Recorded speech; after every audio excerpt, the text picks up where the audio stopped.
Tweet किया है और कहा है कि अगर कुछ भी होता है तो इसके लिए सिर्फ और सिर्फ रूस ही जिम्मेदार होगा। लेकिन रूस ये साफ कह चुका है कि अगर नाटो देश या फिर अमेरिका सामने आएंगे तो अंजाम भुगतना होगा। यहाँ दो महाशक्तियां हमारे साथ लगातार बने हुए हैं न्यूज रूम से। संजीव, आप देखिए कि दो महाशक्तियां आपस में जब टकराने की बात करती हैं तो गंभीर परिणाम होते हैं।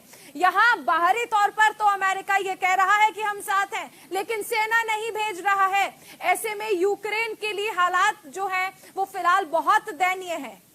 देखिए बिल्कुल, क्योंकि अमेरिका जो है जिस तरह से वो, हालांकि रूस से उसके जिस तरह से उसके जो संबंध हैं या जिस तरह से रूस जो है चाहता है, रूस को जो है अमेरिका दबाना चाहता है, लेकिन कहीं ना कहीं अमेरिका डायरेक्ट जो है लड़ाई जंग से बच रहा है। वो पीछे से तो सपोर्ट करेगा, लेकिन डायरेक्ट सामने आकर के वो रूस को चेतावनी देने के फिलहाल हालत में नहीं लगता है। वो बैक सपोर्ट करने के ज्यादा जो है चांसेस ज्यादा है। जिस तरह से उसने जो है पीछे भी आपने देखा किस तरह कई ऐसे मामले रहे जहां पर अमेरिका ने बैक सपोर्ट किया।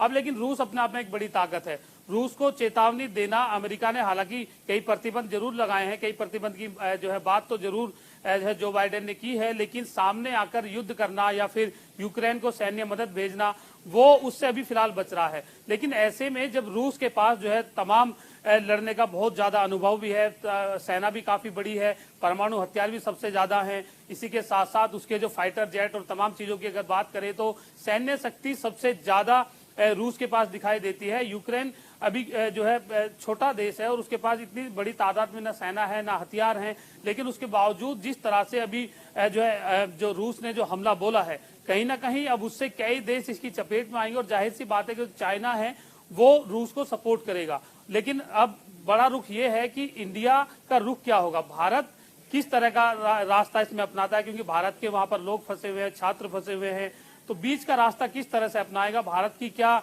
जो है। संजीव, यहाँ पर आप देखिए कि विडंबना ये है कि भारत ना तो खुलकर अमेरिका को सपोर्ट कर सकता है, ना खुलकर रूस को सपोर्ट कर सकता है, क्योंकि संबंध दोनों से अच्छे हैं। और अगर यहाँ से रूस से खिलाफत की जाती है तो चाइना रूस का साथ दे रहा है, तो यहाँ पर हमें लद्दाख को भी देखना होगा कि अगर यहाँ पर हम रूस के खिलाफ जाते हैं तो चाइना जो कि रूस का साथ दे रहा है, कहीं ऐसा ना हो वो लद्दाख पर कब्जा करना शुरू कर दे, या वहां पर कहीं ना कहीं देखिए कब्जा तो नहीं कर सकते क्योंकि भारतीय सेना लगातार डटी हुई है, लेकिन कोशिश चीन लगातार करेगा। फिर देखिए अभी भारत के लिए सबसे बड़ी चुनौती यही है कि वो आखिरकार किसका साथ दे। तो इसलिए भारत जो है बीच का रास्ता अपना रहा है, क्योंकि हमारे जो संबंध है वो सभी देशों से हैं और करीब करीब जो है रूस से हमारे अच्छे संबंध रहे हैं, चाहे अमेरिका से भी अभी संबंध हमारे मजबूत रहे हैं। तो जाहिर सी बात है कि भारत को अभी बीच का रास्ता अपनाना पड़ेगा, क्योंकि चाइना जो सीधा है वो रूस के सपोर्ट में जाएगा। अगर वहां पर गतिविधियां होती हैं या फिर जो हमारी जो देश की जो सीमा है जहां पर चाइना पहले से ही अपना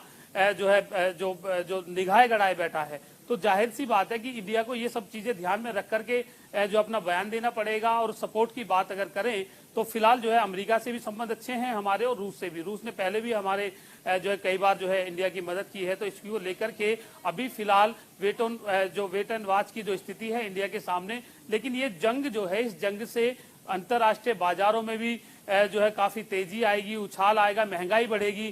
कई ऐसे स्रोत जो है वहां पर हैं कि जिससे कि पूरे विश्व भर में महंगाई झेलनी पड़ सकती है। लेकिन अभी बड़ा सवाल ये है कि आखिरकार अमेरिका जो है वो किस तरह की कार्रवाई करता है, वो सिर्फ बातें बनाएगा या फिर अपनी सेना भी जो है यूक्रेन के साथ लगाने को तैयार होगा। अभी क्योंकि हमला हुआ है, हमला किया गया है, ये हमला कहां तक जाता है, कहां कौन कौन देश इसके चपेट में आते हैं, कौन देश सीरिया, पश्चिमी एशिया, अमेरिका, ईरान, ये वो देश हैं जहां पर सीधे तौर पर आप देखिए कि असर होगा। और जिस तरह आप भी जिक्र कर रहे हैं, रूस आखिर क्यों नहीं समझ रहा है कि सिर्फ यूक्रेन पर कब्जा करने से ही पूरे विश्व में किस तरह से आप देखिए कि स्थिति बिगड़ जाएगी, महंगाई बढ़ जाएगी, लाखों लोगों की जान जाएगी और भुखमरी जैसे हालात भी बन सकते हैं। ये बातें सिर्फ रूस अपने हट में समझना क्यों नहीं चाह रहा।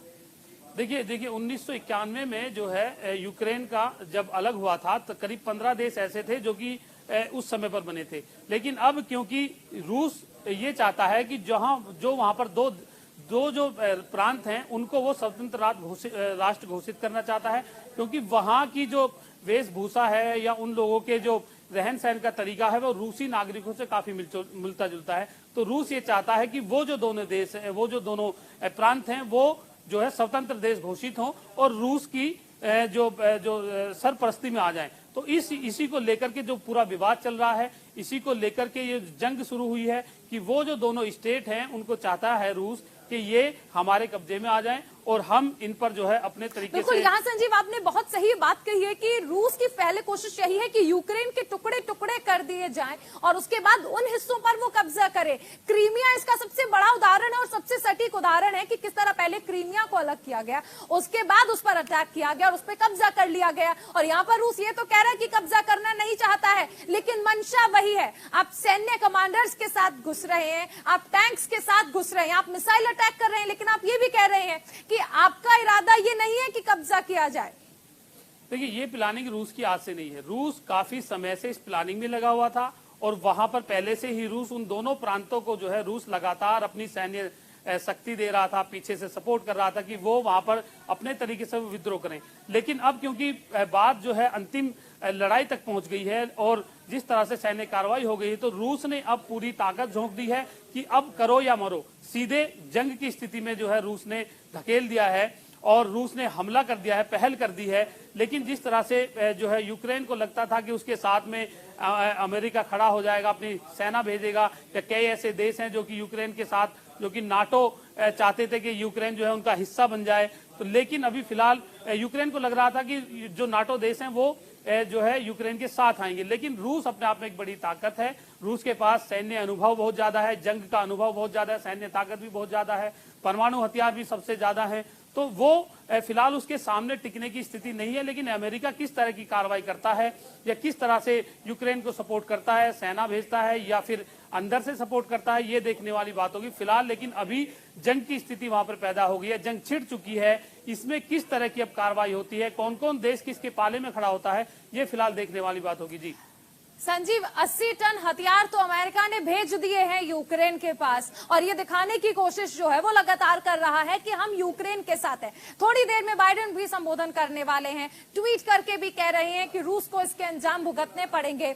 लेकिन अमेरिका अगर इतना ही ताकतवर है, क्योंकि महाशक्ति होने का दावा तो लगातार करता है, तो फिर क्यों सैन्य मदद देने को तैयार नहीं है। और यहाँ पर आप ये भी समझिए कि जब हम बात करते हैं अमेरिका की, तो चाइना जो कि सपोर्ट कर रहा है रूस और अमेरिका जो कि चाइना के साथ बिल्कुल जिसकी बनती नहीं है, तो क्या ये मान लिया जाए कि अमेरिका भी इंतजार कर रहा है कि चाइना खुलकर सामने आए, जिसके बाद अमेरिका दिखाए कि उसकी ताकत क्या है।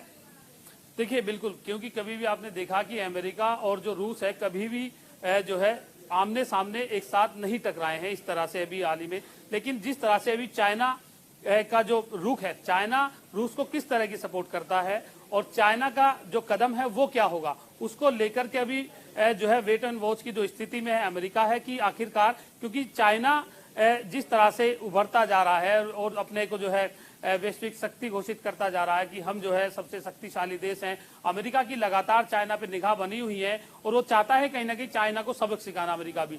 लेकिन अभी क्या कार्रवाई होती है, किस तरह का चाइना का रुख होता है, अमेरिका उसके बाद क्या जवाब देता है, ये फिलहाल अभी देखने वाली बात होगी। लेकिन रूस में अमेरिका यहाँ पर वेट एंड वॉच की स्थिति पर है, अभी चाह रहा है कि पहले हालात देख ले कि किस तरह से बनते हैं और उसके बाद वो किस तरह से जंग में उतरेगा। संजीव, आप बने रहिए, एक बड़ी खबर आ रही है। रूस के ऐलान जंग के बाद बाजार में भारी गिरावट देखने को मिली है। सेंसेक्स 1480 अंक टूट गया है, निफ्टी 16,600 अंक से टूट गया है।